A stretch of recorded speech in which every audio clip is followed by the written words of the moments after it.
In your car, listen to Newswatch 16 on WKRZ AM 1340. Proud to serve northeastern and central Pennsylvania. This is WNEP 16, the news station. Now, Nolan Johannes, Karen Harch, Chief Meteorologist Tom Clark with his backyard forecast, and Joe Zone on sports. This is the Newswatch 16 update. There are some questions being raised tonight about the construction of the Cross Valley Expressway in Luzerne County. Newswatch 16's Bob Reynolds told us at 6 tonight that PennDOT has to remove some access ramps because the ground cannot support a bridge that would have been built there. Now, in this report, Bob says some neighbors are upset. These mountains of dirt are access ramps to the Cross Valley Expressway near Wilkes-Barre. PennDOT had tons of material trucked in and is now going to spend over $250,000 to truck the stuff back out. Then there's a $2 million bridge, which was supposed to go here. It'll be mothballed for several years. This is Cunningham Avenue in Wilkes-Barre, which is probably the closest to the construction area. As you can imagine, the people who live in this neighborhood aren't too happy about what's going to be going on here in the next several weeks. This has been John Flaherty's home for 34 years. PennDOT says it'll save taxpayers millions by dismantling some of the Cross Valley, but Flaherty thinks otherwise. I think it's a dirty, dirty shame for the amount of money that's being thrown away, actually being thrown away. Trucks will soon begin to remove the ramps. Laura Schieffer remembers how dusty it was when the ramps were put in. It was hard to keep the house clean. It was dust flying all the time. It was hard to keep, your clothes, hang clothes, and just keep all the windows and everything closed. This is not the first time PennDOT's construction practices have been questioned. Last year, Newswatch 16 showed you how PennDOT had to rip up a brand new railroad crossing in Jenkins Township. That happened because some said PennDOT did not install it properly. The extra cost to taxpayers was $17,000. Bob Reynolds, Newswatch 16, Luzerne County. Still ahead, remembering the mayor of the Munchkin City. Plus, a little later,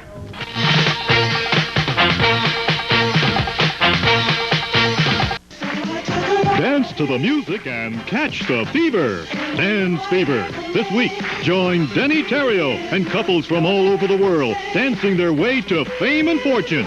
Join Denny and his guests, Mindy Cohn, Renee Enriquez, Guy Marks, and the music of the Weirds.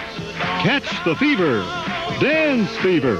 Sunday on WNEP TV 16. It's called the House of Care, and officials at the Geisinger Medical Center in Danville say it's sort of a home away from home for cancer patients who are being treated at the hospital. Geisinger officially dedicated its new House of Care today, although patients have actually been staying there for some time. Newswatch 16's Bob Costantini toured the House of Care today with a woman who has just completed her cancer treatment. About half of the people who come here to Geisinger for cancer treatment live over 50 miles away. Most do not need to stay in a hospital bed, but have to have daily treatments for up to 6 weeks. I live about 148 miles from here, and I couldn't possibly drive, about 3 hours, drive back and forth every day. For the past few weeks, Jane Heath of Elk County has stayed at the House of Care while being treated for a lung tumor. Inside, the atmosphere is bright and colorful with a large living room. 8 outpatients can live here at a time for only $10 a night. More importantly, the House of Care brings together people having the same fears and goals in their struggle with cancer. Family to live with, and it meant a lot less expense with somebody to help you along. Helping the outpatients is full-time resident manager Mayetta Christensen. She thinks the house itself is good therapy. So you see the help of seeing all the other people, and then each person helps the other one. And I kind of stand aside and watch it. So adult cancer patients at Geisinger now have a place to live without the worry of where to stay and how much it will cost. The House of Care. Bob Costantini, Newswatch 16, Danville. the man we all knew as the mayor in that wonderful land of Oz has died at an Arizona nursing home. Prince Dennis was 84 years old. NYPE reporter Dan Fiorucci talked with another member of the Munchkin clan who knew and worked with the man who welcomed us to Munchkin land.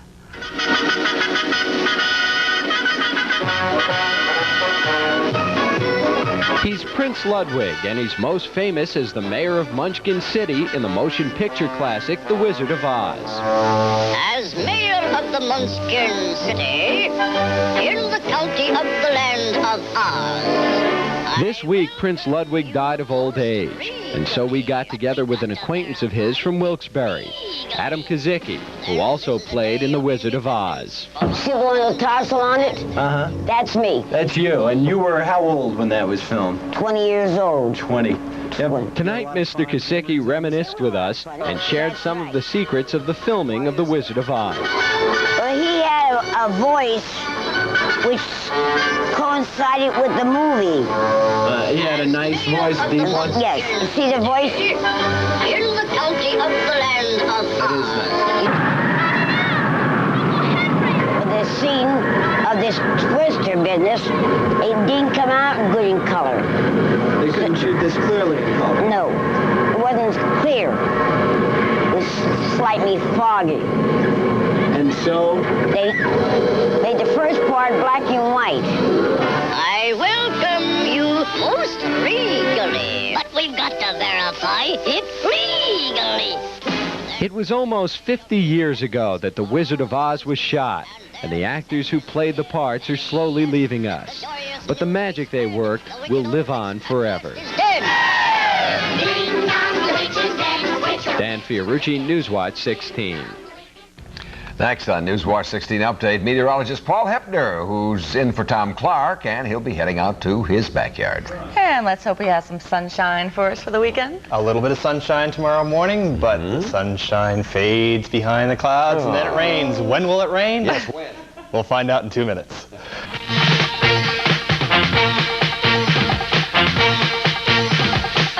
Hi, I'm Nancy Addison. I played Jillian Coleridge on ABC's Ryan's Hope.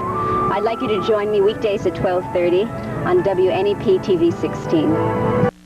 No more suspense. Paul Heppner is going to tell us when it's going to rain. Lead on. Okay, I'm on the line here. I have to spill the beans. It is not going to rain tomorrow. It will probably rain tomorrow night, and it'll probably rain on Sunday. So it looks like tomorrow should be a fairly nice day precipitation-wise, and there will be some sunshine too. We still have some stars peering through the clouds right now in the backyard, and under those starry skies, the temperature right now is in the 60s. Let's check out those current readings. 68 degrees at 11 p.m. Relative humidity at 56%. A southeast wind 9 miles per hour with a rising barometer at 30.05 inches. The high temperature today, a very mild 81. Low last night at 52, so we had a diurnal range there of about 30 degrees, normal high of 79, and the record set back in 1954 at 93 degrees. Let's take a look from the satellite picture in space this evening, showing you some fine weather over the northeastern United States. You can see some high clouds moving through northeastern Pennsylvania, and if we take a look back down near Virginia, West Virginia specific, some thunderstorms going on down there. Lots of thunderstorms dotting the southeastern quadrant of the country, some pretty good ones down off the Florida coast here, and also some pretty good thunderstorms going on out in the nation's midsection. Some very warm and hot and humid air down here. Temperature hit 101 degrees in Dallas today. That's clashing with air that has temperatures in the 60s up here, and when you get a clash of the air masses like that, you get this type of thunderstorm, that one, and all these thunderstorms up here. Some very hefty activity. Here's the nowcast showing you some clouds that are moving into northeastern Pennsylvania. These are high, thin clouds. You have to go well back into Ohio before you see some meaningful precipitation and some lower clouds. The showers that are down over West Virginia have been basically staying put all evening long. I'm not concerned about those for tomorrow. I am concerned about the showers that are back over Ohio for later on tomorrow, going into tomorrow night and for Sunday, as a warm front, which is now working its way through Indiana, moves to the east. That should be coming across Pennsylvania tomorrow night. Here's the forecast for tonight, though. We're just looking for some high clouds. 55 degrees in Dunmore for a low. Up in Canton, your low temperature tonight at 53 degrees. Basically, about 5 to 10 degrees warmer tonight than it was last night. Coming up for tomorrow, some dim morning sunshine. That'll give way to some more clouds during the afternoon, but temperature's still fairly mild tomorrow. 77 in Laurel Run, 75 in New Milford. There could be a few showers popping up in the western counties late tomorrow afternoon around dinner time. The shore forecast, well, 74 degrees and partly sunny tomorrow if you're heading over to Wildwood or Atlantic City. And if you're going to go on Sunday, you can expect a high of 72 with showers. Sunrise tomorrow morning, here it comes, coming up at 5:31 in the morning, and it's going to set tomorrow evening at 8:40. Partly cloudy skies in the backyard tonight, not quite as cool as it was last night with a 55-degree low. Tomorrow, look for variable cloudiness. I'm going to call for more sunshine in the morning than during the afternoon. The high temperature reaching about 75 degrees. But again, rain will arrive tomorrow night in the form of showers, continue off and on Sunday. And of course, with the rain, we're looking for cooler temperatures, only about 68. That rain will finally end on late Monday. And on Tuesday, we're calling for clearing skies, temperatures in the 70s. So Karen and Nolan, if you want to mow your lawn this weekend, tomorrow's the day. We're going to mow our lawn and then let the rain take care of the rest, because it needs it. That's right, sure does. True. Paul, thank Thanks, you. Paul. Coming up, the story on the Phils and Pirates doubleheader. Plus, a look at the Cubs win over the Cards at Wrigley. Tim Karlson in for Joe Zone and the 16 Sports Screen next. You can enjoy summertime fun throughout northeastern and central Pennsylvania. The Meadowland Sports Arena in New Jersey could be renamed the Mudlands. It's all because of a dirty new sport going on at the arena, mud racing. The object is to be the first one to drive your tractor-like car through the mud and muck, slipping and sliding all the way to the finish line. Unfortunately, no prize is given to the driver who stays the cleanest. This muddy motor sport got its start in the Southwest, and it's catching on real fast here in the East. See what happens when you let young kids play in the mud? They go on, get old enough, and have... That looks like fun, though. Come on, really. Let it cake dry and then pick it off. You know, that kind of baseball players. Those Phillies do. Tell us about it, will you? All right, Nolan, Okay, I will. The Phils are playing a doubleheader at Pittsburgh tonight. They dropped the first game 10-3. Marty Bystrom and the rest of the Phil staff getting shelled. As far as game 2 goes, they're in the 7th inning. 6-6, the Phils and the Pirates are tied in the second game. That's in the 7th inning. The Pirates blew a 4-run lead in that game as the Phils have come back, but then the Phils had the lead again, and the Pirates tied it up again. Well, that's the way the breaks go. All right, the team the Phils are trying to catch the Mets at Shea with the Expos tonight. Keith Hernandez at the plate, and here's a double down the line. All the way in the corner of right field. Mookie Wilson's going to motor all the way around from first base to score, and the Mets are up 1-0 in the ball game. But Andre Dawson has his time off Dwight Gooden. There it goes, almost dead center field, and it's a home run. A 2-run job, and it's 2-1 Spos. But Gooden comes back to pitch it very well the rest of the night. It's almost a shame he had to lose the ball game. There's a strikeout right there on the black of the plate. And Bill Gullickson for the Expos has a very good night pitching also, as he Ks a few people of his own. Gary Lucas came on to get the save as the Expos win it 2-1. Now, at Wrigley today, the wind blowing out for the Cubs against the Cardinals. And Keith Moreland says, I'll take advantage of that wind. A shot into the stands, a 3-run homer, and it's 4-0 Cubs in the first. Now the Cards' third inning. Mark Salas, a rookie guy, with a single to center, scores Darrell Porter, and it's 4-2. The next batter, Ozzie Smith, drives one up the middle. It scores Salas, and it's 4-3. Now to the Cubs' sixth inning. Catcher Jody Davis will hit home run number 11 into the seats with a man on, and the Cubs are up 6-3. Then to the Cubs' ninth inning, the Penguin Ron Cey loves that wind blowing out too, huh? With a man on, he takes one deep. 9-3, the final as the Cubs win it. All right, the NL scoreboard. In the Twin Bill tonight, Pittsburgh 10, Phillies 3 in game 1. They're tied 6-6 in the 7th.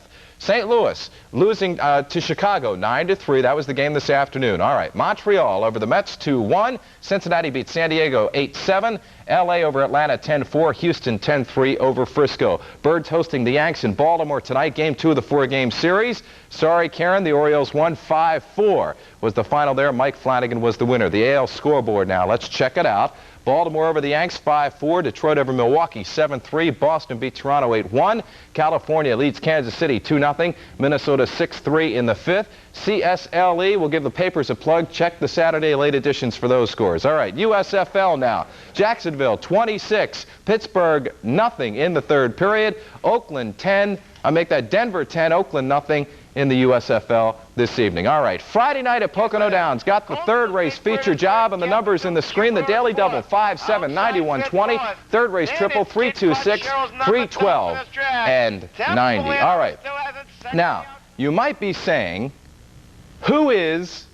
why is the January 10th 83 cover of Sports Illustrated in the sports screen? Well, for good reason. You see that guy right there? Okay, that is a real good friend of mine. As a matter of fact, I spent more time with him in my first year here at 16 than I have with anybody else.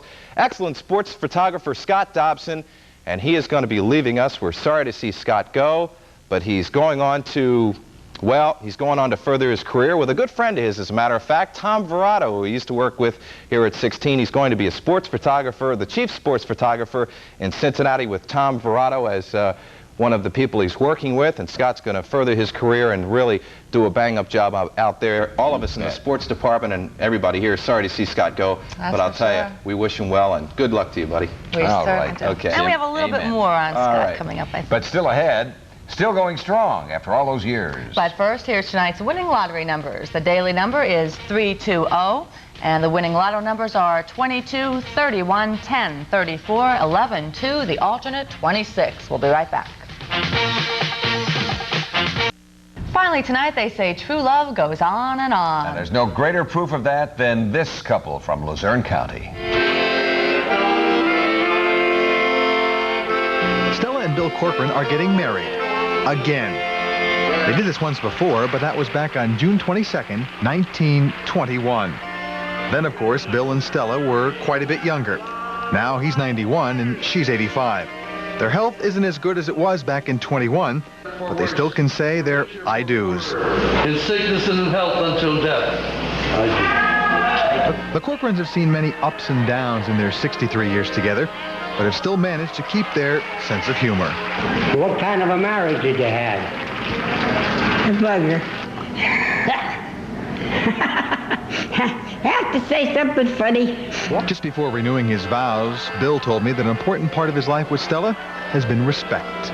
We respect one another, you know, and we live with one another, and we know that over the years we depend on one another because that's all we have. We have one daughter, and that's all we have. That's our family. And his family and friends wish them the best for the future. Bill was looking ahead by looking back with his memories, including today. So we are very, very thankful that we have lived as long as we did, and we sometimes wonder why the good Lord is so good to us. Mark Davis, Newswatch 16, Exeter. And now we must say goodbye to a good friend. As Tim said, our sports photographer Scott Dobson is leaving our Newswatch 16 family for a job in Cincinnati. We'd like to leave you now with some of those memorable moments Scott captured so well on camera. Oh,